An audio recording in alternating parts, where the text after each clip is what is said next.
This is amazing. So I have a question. What's the question? So in regards to like social media and stuff and you living like a more minimalistic life, the glamour and the attention on like YouTube, social media, I know you're still doing like the centerfold and everything.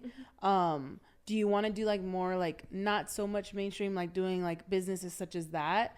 Or will you continue doing like like vlogs and all that? I know you said like you don't like doing your own, but Yeah. do you see yourself doing stuff like that? Yeah, I was going to ask you about business stuff. So I'm more in like a business aspect, especially I'm getting older now, and then like, Older? You're wanted- what are you Yeah, but, talking like, about? you know, You're so young. I have a real like problem with body image as well. So like getting older and having a baby, it doesn't work with like being in front of the camera.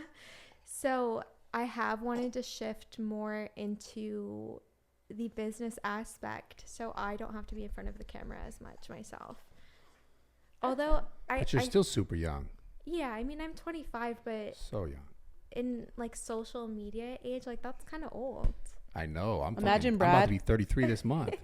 Holy shit. Imagine Brad and Mike. you I'm like a dad. You Look do, at this. you do, yeah, you're a dad. You do business stuff though, like you have your gym, you have. I feel like you're very much on the business side as well. Yeah, I have, and it's always been a focus of mine, to be honest. Like, not that I was like I came into this, I'm like, oh, I want to do this and make money, but I always remember. Actually, I'll tell this story. So, wow, he's so happy. Yeah, I'm here. Oh my God, you're so cute. He said, cute. Yeah, I am. You're so cute. I know, I'm here. So when I first got into the industry, fitness stuff, I remember I wasn't as popular. I can't even, this is so fucking, I've never been this distracted in a podcast before, but I don't even care. Wow, this baby's adorable. I really want a kid. So sorry guys. I wasn't as popular in the very beginning, obviously. Like I was doing competitions and like fitness competitions, and I was growing on social media, and I was one of the first people to grow on social media. But the timing wise was like there were other people who were more popular in the industry, not on social media. Oh my gosh, amazing! Not on social media though. This is so funny. The balancing act of. Looks me all day long. He So, wants to join your conversation. I know. Okay, we got this together. So the balancing act that's going on right now is crazy. But on the competition industry, there was a guy who was really popular, and he doesn't have much social media. And I remember I asked him because he was on some certain. I'm not going to name these people because I don't want to cause any like issues for these people. But I reached out to one of these guys who was one of the top competitors at the time, and I was like, "Hey, I'm looking for sponsors." Yeah. Right. Because this is when I was like 22, right? Just competing. I wanted to make some money because it was always something I was like kind of struggling with at the time.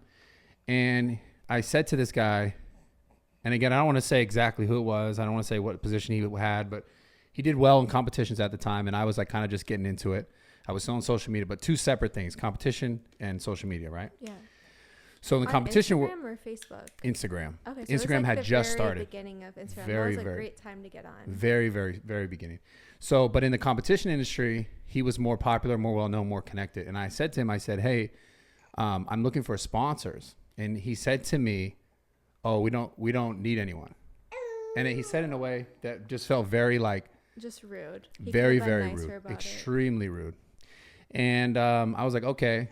And then I remember I started getting popular on social media, and I was one of the first people in that industry to ever give. I remember I was the first person in the fitness industry to have 10,000 followers. And I'd go to shows, and they'd be like, "That's the guy with 10,000 followers on Instagram." This is like now everyone has millions, but this was back in the day. Yeah, things were different back then. And then that's when they would start to like, "Hey, you want to come like be a part of this?" I know. You want to be a part of this. And then, like I've said, they didn't care about me when I had nothing to give to them. Yeah. But the sooner that they can get something from me, they came back. Well, and I remember thinking like, okay, like it was a little bit of a spiteful thing. I was like, all right, fuck these people. I'm going to do this all on my own then. Yeah. And that's what made me get on the business tip of like, okay, I'll just start my own clothing company. I'll start my own thing. I'll start my own business. Because, you know, I realized that people were just kind of shitty. And I was like, okay, I'll just do it for myself then. Yeah, I've sort of had to do that in a way as well, because there's opportunities that I want that are harder for me to get because of my past profession. That, you know, if I was someone who had 17 million followers and, you know, the engagement and the popularity that I do, I would for sure be able to do these things if I was famous from something else. Yeah. But I'm not. So like you said, just like starting your own business, if there's something that I'm interested in, I'm not going to let other people tell me that I can't do it because they don't want to work with me. I'm going to start my own company and beat them out competitively. I guess. Absolutely. Make my company more popular than theirs. So have you met anyone, or do you have any people in your life that teach you business stuff, or that show you stuff, or that have like opened up your mind in that sense? I mean, I get inspired every day by things that I see that I would like to be part of. And then my manager is really great. She knows a bunch of people in all different fields. So she's able to connect me with the right people to help me on those ventures. Yeah. Which has been very helpful, because in the past, when I did not have a manager or that support, I would have like a really good idea, but then I would spend way more time necessary, like launching a business or sourcing products or doing the things that I needed because I didn't have people to help me. Yeah. So it's definitely important to have the right people around you on those ventures. Yeah, having the right team. Yeah. It's definitely, that's sometimes the most challenging part though too.